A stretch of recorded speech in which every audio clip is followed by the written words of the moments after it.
All right, are you guys ready for the Yes, keep your hands sir. over your eyes. Keep your hands over your eyes, okay? Okay. This is the See last already. Oh my wedding God. gift, okay? All right, on a count of 3, I want you to take your hands off your eyes, okay? 1, 2, 3. Open them up. Look to your right. Oh my God, it's This box is huge, right? This gift is gonna change that. Okay. Oh, okay. That's my final hint. This gift is going to change what you know about her. Wow, Ready? something I don't know. That's it must All right, be something ready? from my childhood or something. All right, ready? Yeah. Oh my God. Okay. All right, count of 3. 3, 2, 1. Are you ready for this gift? Just Yes. look at the gift. Just go. Go. Go. Go. You like a gift? Whoa. Yeah, you don't know about me? Oh my, Travis. You've been cheating on me for what? 3 years? We did it for 5. 8 a.m. Monday, she yours. She yours at 8 a.m. This weekend, I love her. This weekend, I love her. What are the incentives for a man to get married? Realistically, there aren't any. Is there?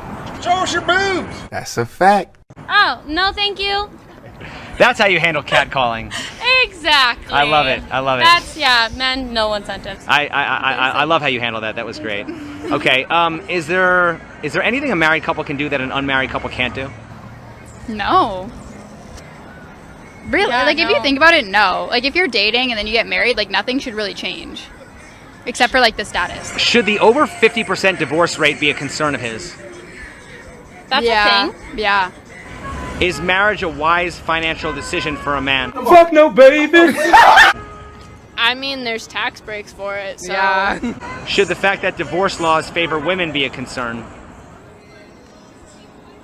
Divorce laws in certain cases do favor women, especially with families, but in a lot of situations, they can be just as favorable to the man. Yeah. Right? Wrong.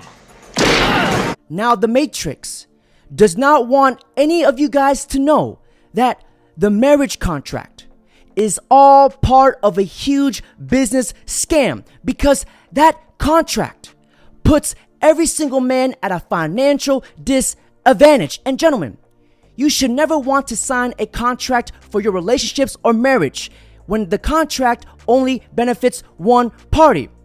You can grow old and be together without a contract.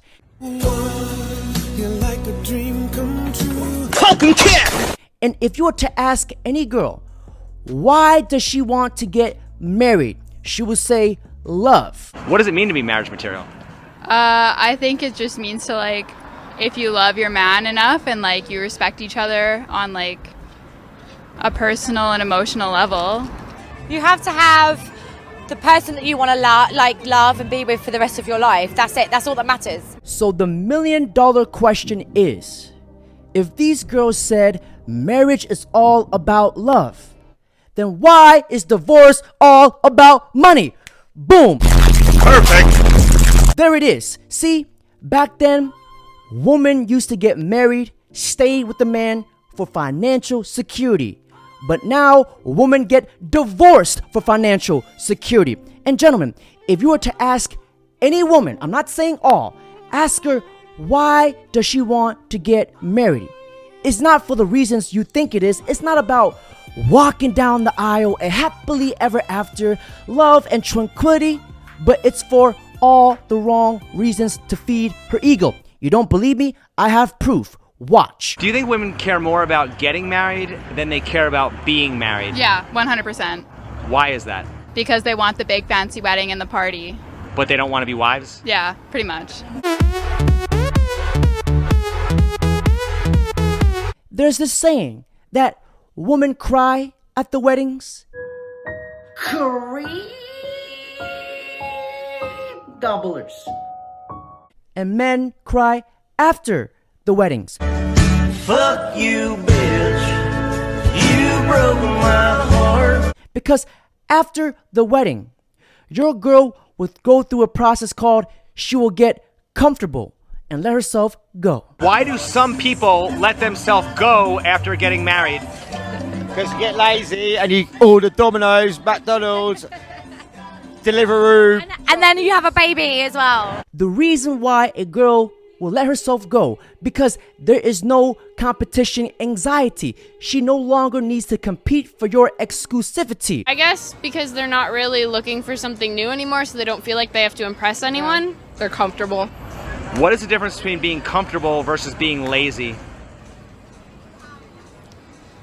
I think as long as you're still confident in yourself, you're comfortable. I think once you let yourself go past what you're comfortable with, then you're lazy. The biggest problem in dating in Western society is that most of these girls, they want a traditional man, but do not know how to be a traditional woman because 75% of the Western society is morbidly obese. You come over here, you see girls walking around looking like this. Like, we got grenades, man. No, we're in midst of grenades right now. Do you know we're at the zoo? You guys see that pool water? That's not pool water. That's fucking broth. Oh my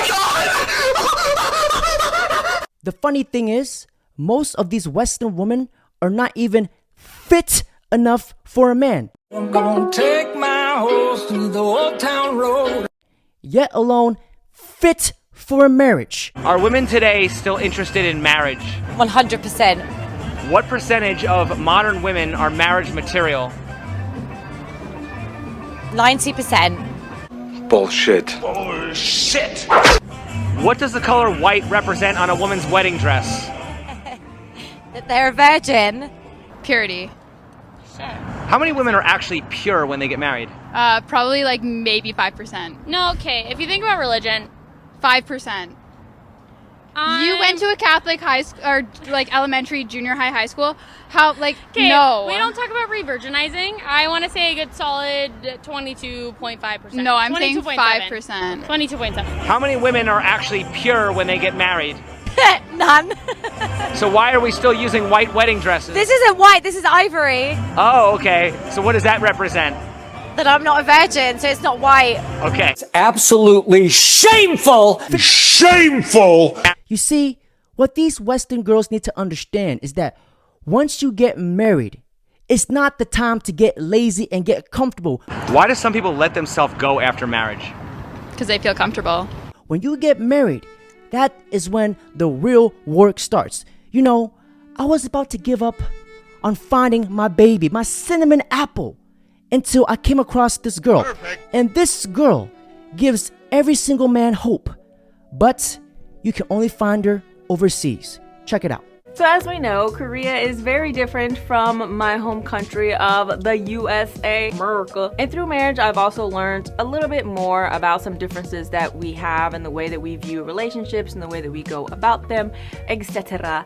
So I thought I would talk today about some things that I learned from being married here in Korea. The very first thing that I learned was that marriage is duty. And it's quite different from like kind of what we see like in the Hollywood and in media and stuff. And I feel like kind of our view of marriage like in America is a bit more romanticized. It's like this romantical kind of Disney kind of fairy tale type thing that we like view with marriage. I feel like sometimes we lose a lot of the duty. And a lot of people in marriage just think about, you know, the things that they want to get. Like I want to get married so I can get this and I can get that and I can have love and happiness and stuff like that. But I notice in a lot of Asian countries like they view marriage as duty. Of course, you know, people love each other like when they get married, but there's more of an aspect on the things that you need to contribute and things that you need to do in the relationship to keep it afloat. And I notice when people think of marriage here, they think less about, okay, what am I going to be getting? Like, give to me, and there's less of this sort of entitled feeling for what you think you should be getting in marriage, and people tend to focus on how they can make it work and the things that they need to do within that marriage. And one thing that I noticed is instead of people getting their happiness from what they're getting, like I'm happy when my partner's just doing this for me, or when I'm getting this love, or when I'm getting the things I feel like I'm entitled to get, is people feel more happiness in knowing that they fulfilled their duty in marriage.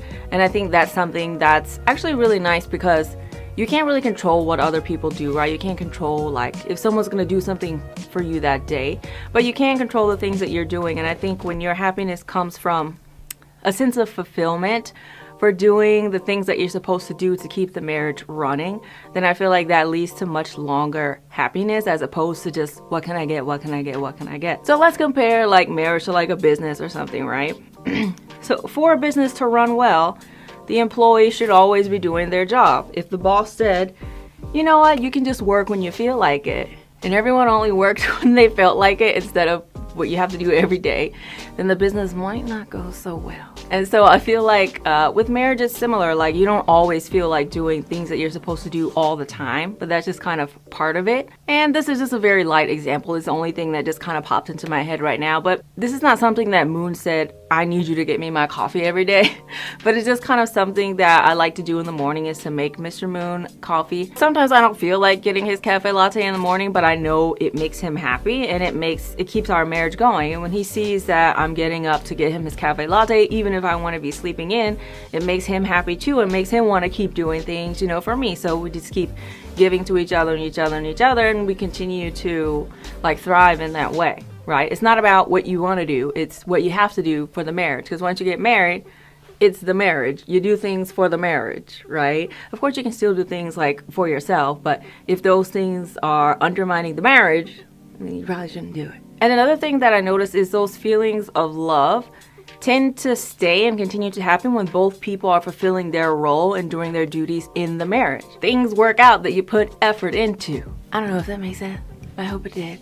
Take from it what you want. Gentlemen, that's it for today's video. Don't forget to like, comment, subscribe, and if you guys enjoyed the content, hit the thank you button. It means a lot. And if you guys want to buy your very own Cheek Slaying Gospels, click here. And here is a bonus footage. Name something you like your girlfriend to do to your face. I want to say sit on it. Yes! I want to say sit on it. Yeah! How in the hell?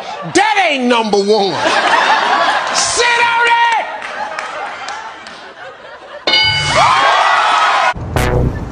My nigga. My nigga, my nigga. My nigga. My nigga. My motherfucking nigga. My nigga, my nigga. My nigga. My nigga. My nigga.